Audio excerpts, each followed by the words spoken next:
Araw-araw na pagbasa ng Biblia, araw 70. Lumang Tipan, Numbers 9:15-23, Numbers 10, Numbers 11:1-3. Sa araw na itinayo ang tabernakulo, binalot ng ulap ang tabernakulo, ang tolda ng kautosang tipan. Sa gabi nasa itaas ng tabernakulo ang ulap. Nagpakita ito na parang apoy hanggang sa umaga. Nagpatuloy ito sa paraang ganito. Binalot ng ulap ang tabernakulo at nagpakita na parang apoy sa gabi. Sa tuwing tumataas ang ulap mula sa ibabaw ng tolda, naghahanda sa paglalakbay ang mga tao ng Israel. Sa tuwing titiigil ang ulap, nagkakampo ang mga tao. Sa utos ni Yahweh, naglalakbay ang mga tao ng Israel, at sa kanyang utos, nagkakampo sila. Habang nakatigil ang ulap sa ibabaw ng tabernakulo, nananatili sila sa kanilang kampo. Kapag nananatili ang ulap sa tabernakulo ng maraming araw, maaaring sundin ng mga tao ng Israel ang mga tagubilin ni Yahweh at huwag maglakbay. Minsan nananatili ang ulap ng kaunting araw sa tabernakulo. Sa panahong iyon, susundin nila ang utos ni Yahweh, magkakampo sila at maglalakbay muli sa kanyang utos. Minsan naroroon ang ulap sa kampo mula gabi hanggang sa umaga. Kapag tumataas ang ulap sa umaga, maglalakbay sila. Kung magpapatuloy ito ng isang araw at isang gabi, kapag tumaas lamang ang ulap na sila ay magpapatuloy sa paglalakbay. Kahit nananatili ang ulap sa tabernakulo ng 2 araw, 1 buwan o 1 taon, habang nananatili ito roon, mananatili ang mga tao ng Israel sa kanilang kampo at hindi maglalakbay. Ngunit kapag tumaas ang ulap, nagpapatuloy sila sa kanilang paglalakbay. Maaari silang magkampo sa utos ni Yahweh at maglalakabi sa kanyang utos. Sinusunod nila ang utos ni Yahweh sa pamamagitan ni Moises. Nagsalita si Yahweh kay Moises. Sinabi niya, gumawa ka ng 2 trumpetang pilak. Pandayin mo ang pilak upang makagawa ng mga ito. Dapat gamitin mo ang mga trumpeta upang tawagin ang sambayanan ng sama-sama at upang sabihin sa sambayanang ilipat ang kanilang mga kampo. Dapat hipan ng mga pari ang mga trumpeta upang tipunin ang buong sambayanan sa iyong harapan sa pasukan ng tolda ng pagpupulong. Kung isang trumpeta lamang ang hihipan ng mga pari, ang mga pinuno, ang mga pangulo ng mga angkan ng Israel ay dapat magkatipon sa iyo. Kapag hamihip ka ng isang malakas na hudyat, ang mga kampo sa silangang dako ay dapat nilang simulan ang paglalakbay. Kapag hamihip kayo ng isang malakas na hudyat sa pangalawang pagkakaton, ang mga kampo sa katimugang dako ay dapat nilang simulan ang kanilang paglalakbay. Dapat hamihip sila ng isang malakas na hudyat para sa kanilang mga paglalakbay. Kapag nagtitipon-tipon ang sambayanan, hipan mo ang mga trumpeta, ngunit mahina. Dapat hipan ng mga lalaking anak ni Aaron na mga pari, ang mga trumpeta. Palagi itong magiging isang kautusan para sa inyo sa kabuuan ng salinlahi ng inyong mga tao. Kapag pumunta kayo sa digmaan sa inyong lupain laban sa isang kaaway na nagmamalupit sa inyo, dapat kayong magpatunog ng isang hudyat gamit ang mga trumpeta. Ako, si Yahweh, ang inyong Diyos, aalalahanan ko kayo at ililigtas mula sa inyong mga kaaway. Gayon din, sa oras ng pagdiriwang, kapwa ang inyong karaniwang mga pagdiriwang at sa simula ng mga buwan, dapat hipan ninyo ang mga trumpeta sa karangalan ng inyong mga alay na susunugin at sa mga alay para sa inyong handog para sa pagtitipon-tipon. Magsisilbi itong alaala ninyo sa akin, na inyong Diyos. Ako si Yahweh, na inyong Diyos. Sa 2 taon, sa 2 buwan, sa 20 araw ng buwan, ang ulap ay tumaas mula sa tabernakulo ng toldang tipanan. Patuloy ang mga tao ng Israel sa kanilang paglalakbay mula sa ilang ng Sinai. Huminto ang ulap sa ilang ng Paran. Nagawa nila ang kanilang unang paglalakbay, sinusunod nila ang utos ni Yahweh na kanyang ibinigay sa pamigitan ni Moises. Ang kampong nasa ilalim ng bandila ng mga kaapu-apuhan ni Juda ang unang lumabas, inilabas nila ang kani-kanilang mga hukbo. Sina Asa na anak ni Aminadab ang nanguna sa hukbo ni Juda. Sina Hanal na anak ni Zuwar ang nanguna sa hukbo ng tribo ng mga kaapu-apuhan ni Isakar. Si Eliab na anak ni Helen ang nanguna sa hukbo ng tribyo ng mga kaapo-apuhan ni Zebulun. Ang mga kaapo-apuhan ni Gerson at Merari, na siyang nanggalaga sa tabernakulo, ang kumuha sa tabernakulo at inihanda para sa kanilang paglalakbay. Sumunod, ang mga hukbo na nasa ilalim ng bandila ng kampo ni Ruben ang humayo sa kanilang paglalabay. Si Elizur na anak ni Seduwer ang nanguna sa hukbo ni Ruben. Si Selemiel na anak ni Zurisadai ang nanguna sa hukbo ng tribo ng mga kaapo-apuhan ni Simeon.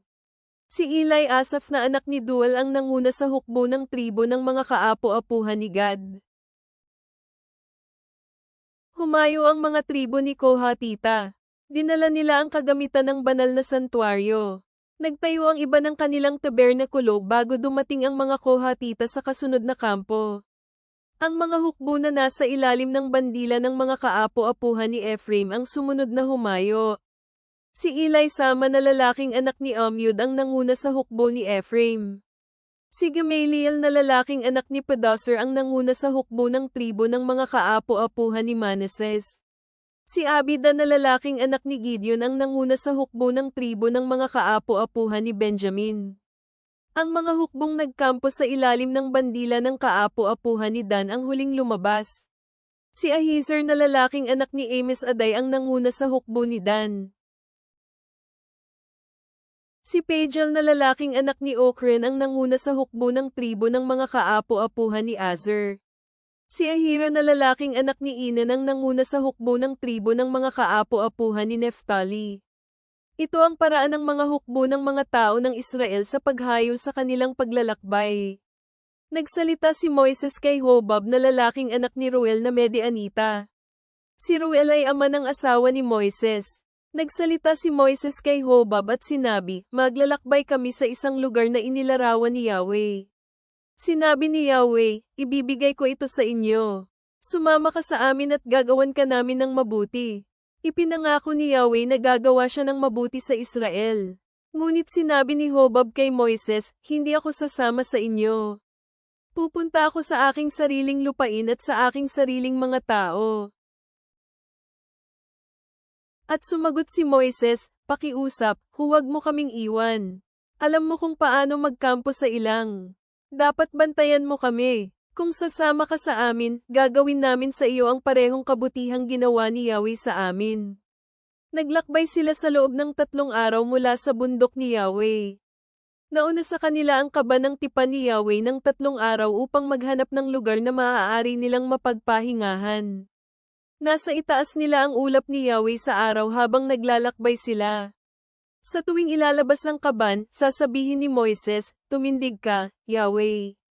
Ikalat mo ang iyong mga kaaway. Palayasin mo ang mga taong napupuot sa iyo. Sa tuwing hihinto ang kaban, sasabihin ni Moises, bumalik ka, Yahweh, sa libu-libong Israelita. Ngayon nagreklamo ang mga tao tungkol sa kanilang mga kabalisahan habang nakikinig si Yahweh. Narinig ni Yahweh ang mga tao at nagalit. Nagliyab sa kanila ang apoy na mula kay Yahweh at tinupok ang ilang bahagi ng kampo sa mga gilid nito. Pagkatapos tumawag ang mga tao kay Moises, kaya nanalangin si Moises kay Yahweh, at huminto ang apoy. Pinangalanan ang lugar na iyon na Tab-era, sapagkat nagliyab ang apoy ni Yahweh sa kanila. Bagong tipan, Luke 3:1-22. Ngayon, sa ika-15 taon na paghahari ni Tiberio Cesar, habang si Poncio Pilato ay gobernador sa Judea, at si Herodes ang tetrarka sa Galilea, at ang kanyang kapatid na si Felipe ang tetrarka sa rehiyon ng Iturea at Traconite, at si Lisanias ang tetrarka sa Abilinia, at sa panahon na sina Annas at Caiaphas ang pinakapunong pari, dumating ang salita ng Diyos ay kay Juan na anak ni Zacarias, sa ilang. Siya ay naglakbay sa buong rehiyon sa palibot ng Ilog Jordan, nangangaral ng bautismo ng pagsisisi para sa kapatawaran ng mga kasalanan. Gaya ito ng nasusulat sa libro ng mga salita ni Propeta Isaias, ang tinig ng isang sumisigaw sa ilang, ihanda ang daraanan ng Panginoon, gawing tuwid ang kanyang landas. Ang bawat lambak ay mapupunan, ang bawat bundok at burol ay gagawing patag, ang mga likong daan ay magiging tuwid, at ang mga daang baku-bako ay gagawing maayos. Ang lahat ng tao ay makikita ang pagliligtas ng Diyos. Kaya sinabi ni Juan sa napakaraming bilang ng tao na dumarating upang magpabautismo sa kanya, "Kayo na mga anak ng mga makamandag na ahas, sino ang nagbabala sa inyo na tumakas sa puot na paparating? Mamunga kayo ng karapat-dapat sa pagsisisi, at huwag ninyong simulan na sabihin sa inyong mga sarili, mayroon tayong Abraham bilang ama natin, dahil sinasabi ko sa inyo na ang Diyos ay may kakayahang lumikha ng mga anak para kay Abraham kahit pa mula sa mga batong ito. Ang palakol ay nailagay na sa ugat ng mga puno. Kaya ang bawat puno na hindi namumunga ng mabuti ay puputulan at itatapon sa apoy." At ang maraming tao ay nagtanong sa kanya, nagsasabi, "Ano ang dapat naming gawin?" Siya ay sumagot at sinabi sa kanila, "Kung ang isang tao ay may 2 tanika, dapat niyang ibigay ang isa sa sinumang wala nito at sinuman ang may pagkain ay ganoon din ang dapat gawin."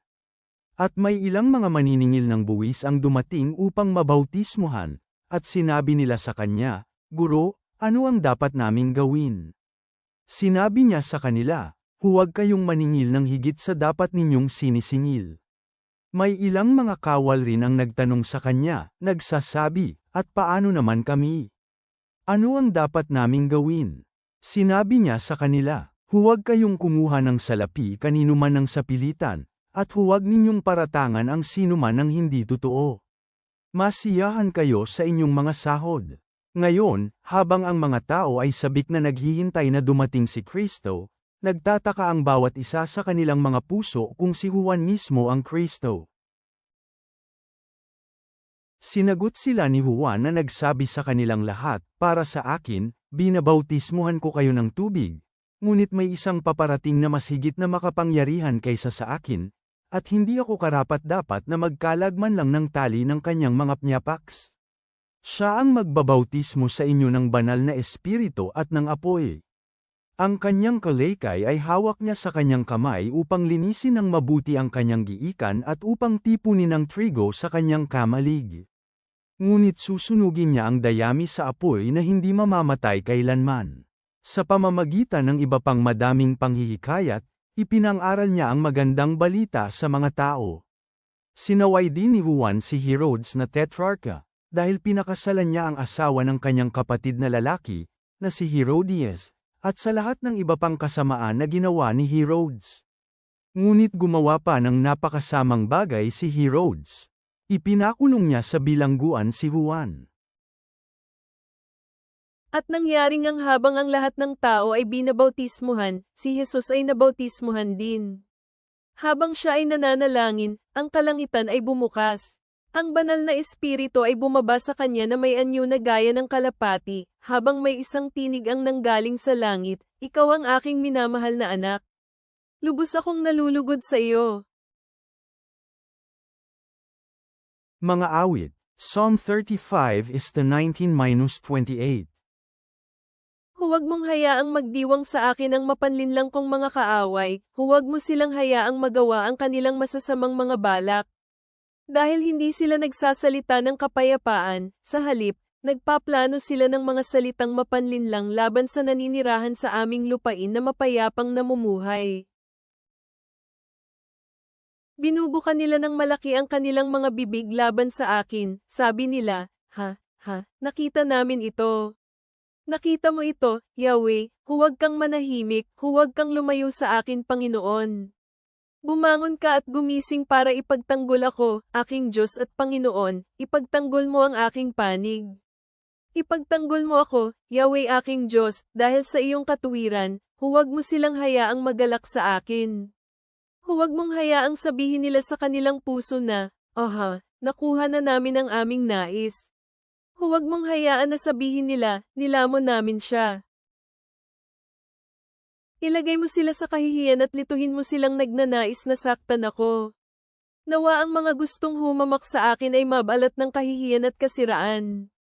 Hayaan mong ang mga nagnanais ng paglaya ko ay sumigaw sa galit at matuwa, nawa patuloy nilang sabihin, purihin si Yahweh, siya na nasisiyahan sa kapakanan ng kanyang lingkod.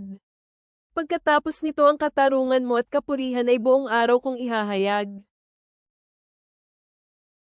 Ama naming nasa langit, habang kami ay nagmumuni-muni sa paglalakbay ng mga Israelita sa ilang, naaalala namin ang iyong gabay na presensya sa aming buhay. Kung paanong ginabayan mo sila sa pamamagitan ng ulap sa araw at apoy sa gabi, naway hanapin namin ang iyong patnubay sa bawat desisyong aming gagawin. Sa harap ng mga pagsubok, tulad ng mga kinaharap ni na Moises at ng bayan, tulungan mo kaming magtiwala sa iyong plano at itaas ang aming mga tinig sa pagpupuri, kahit sa gitna ng kahirapan. Naway kami, tulad ni Juan Bautista, ay maghanda ng daan para sa iyong kaharian ng may kababang loob at pagsunod. Naway matupad ang iyong kalooban magpakailanman. Amen.